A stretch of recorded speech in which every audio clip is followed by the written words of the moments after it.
All right, I did 2 live videos today talking about a couple of different things, but including 3D printed guns. One of them was a great 40-minute chat with 2A 3D Print.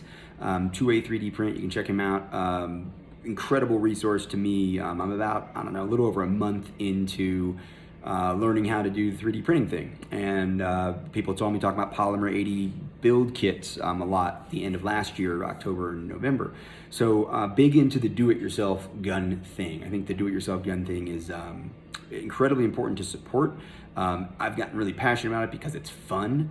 It's a great hobby for gun enthusiasts. It increases knowledge about guns. It gets people into thinking about their guns and their maintenance of their guns and the operation of their guns more. I think in some ways it maybe even makes you a better shooter. I was talking with Kevin Dixie on a live earlier. We were talking about, how many instructors have you heard say, like, bend your elbows or something to absorb recoil or lean backwards or something.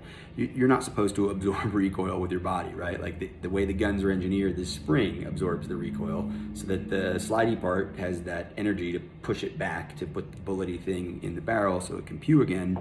That's how guns work, right? So that energy gets transferred to the spring during the slide motion. You aren't supposed to absorb it. If you absorb it, we used to call it limp wristing. It's an unsupported platform failure. Well, if you want to know more about how guns work, get into them, right? I'm a gun designer, right? I'm one of the owners of Avidity Arms. We're trying to bring the PD10 to market. That's the PD8 printed one. More on that in a minute.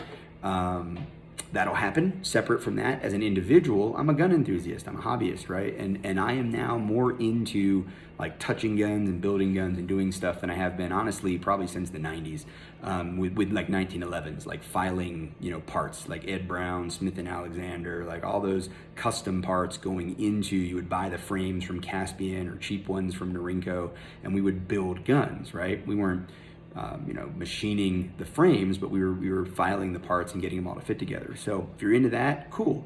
And that's where Polymer 80 comes in, right? So Polymer 80 has these frame kits, the non-gun objects, right? Get away from 80% lowers. 80% is a made-up term.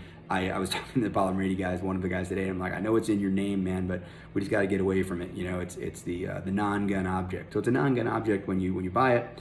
The kit, you put it together, you put parts into it, you put the slide on it, and now you've got a gun, right? And this one actually has the enhanced trigger kit from Apex, and I wouldn't carry it. It's like that. It's that close. So, but it's a great gun. It shoots great. It's just awesome. This gun is a 3D printed gun. And what I want to do is just kind of go over kind of how we got to this. If you saw my YouTube video, it's gotten a lot of views. I don't usually use YouTube because I have Personal Defense Network and all that stuff, but this has gotten a lot of views on YouTube, and I want to talk a little bit more about it.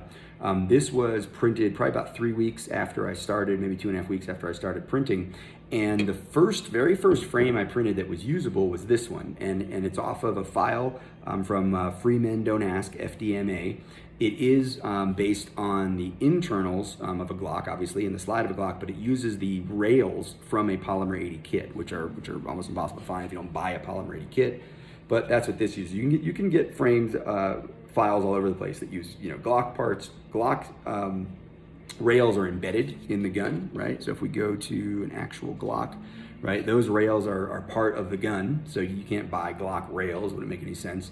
So these, the rail sets that go in here, Riptide Rails is a company that makes aftermarket ones, a couple other ones make aftermarket ones as well, and the frame file that you print will be keyed to one of those types of rails, and then generally the rest of it's just gonna be kind of standard Glock parts, or whatever gun you're putting out.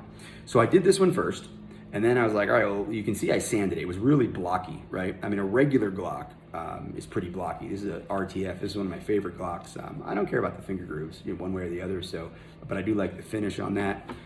This I think was my first Glock. It's got a laser on it. I don't obviously carry this one for a decade or more, but they're blocky guns, right? So they're blocky guns. This FDMA print's even blockier. So I literally just sanded this like old school, right? Then I said, well, wait a minute. How about CAD?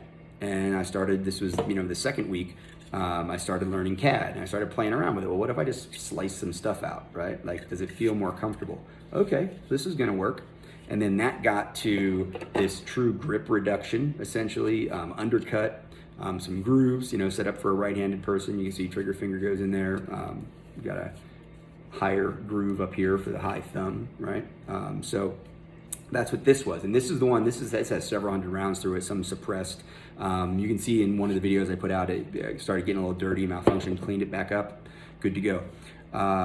This is a polymer 80 frame, right? So this is an actual polymer 80 kit frame, as you can see, right? They do make serial numbered guns. This is a kit frame. This was the second one that I built. I built this one at a build party with a bunch of instructors at an instructor course we were doing at Reno Guns and Range. So I put this one together. They put theirs together, obviously. Lots and lots of different options, right?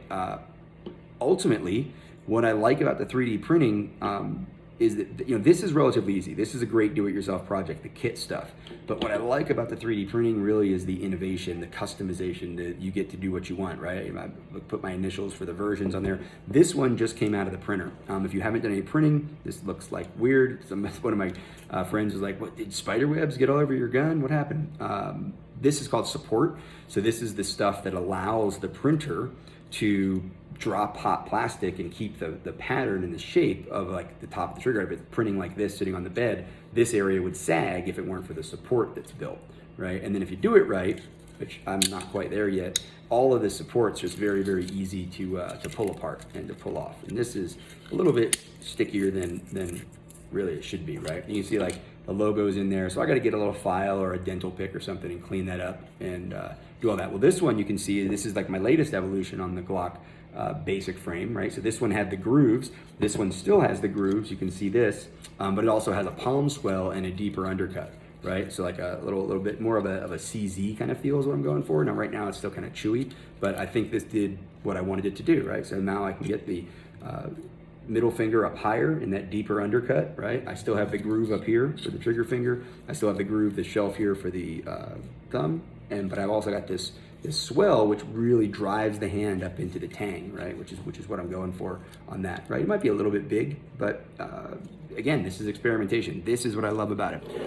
It allows like creativity, it allows customization, and then again, you just kind of pull all this support stuff out, and I'm gonna put this together. I'm actually working on my first AR as well. So this one, you may have seen pictures of this already on the internet. Again, couldn't resist the customization with the triquetra on there. This will be the first AR that I shoot that's a printed one. This is actually gonna get put together, and I think I'm gonna shoot that on Thursday. We had a little blizzard show up here today in Colorado. Hopefully we'll be able to hit the range out there. But people have been really, really interested in this.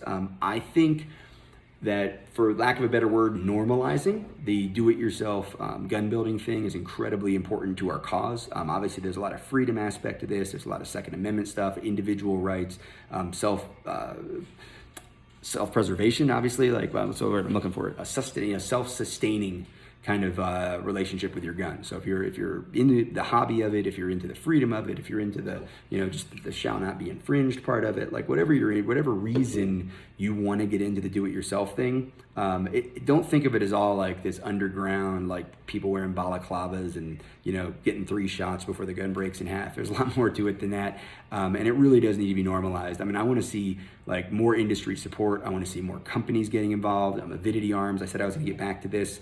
I talked about this one. You can see one of the little ears broke off. This is a relatively weak print. Kind of, I knew that going in, but I wanted to shoot it. This was the first thing I did in CAD that was really kind of useful. This is the PD8. It's the chopped version of the PD10. We're going to be releasing a different gun than the original PD10, but we'll probably do something like this also, the chopped grip with the full-length slide for guys like me, scrawny guys like to carry appendix. But all this contouring was done, the standoff for the magazine, this was all done in CAD. It was my first real kind of CAD project, modifying the existing file that, you know, I used to pay people to do that stuff for Avidity Arms. I'm sure we still will when the details matter, but in the meantime, I'm learning how to do it and learning how to put stuff together. And it's been a lot of fun. I want to see, and I've talked to my partners at Avidity Arms, we're probably going to be supporting the do-it-yourself communities. We're probably going to find a way to provide some files that the 3D print community can use, and also maybe even get into the kit gun thing, even when we're producing regular guns. I think it's a great way to encourage more people to get into the hobby of owning guns and gun collecting and gun making, do-it-yourself stuff. So that's a quick update for me. Overview different types of things I'm doing with the Glock frames. The AR is coming out. Still working on my own design, stuff like that. And stay tuned for more. Thanks.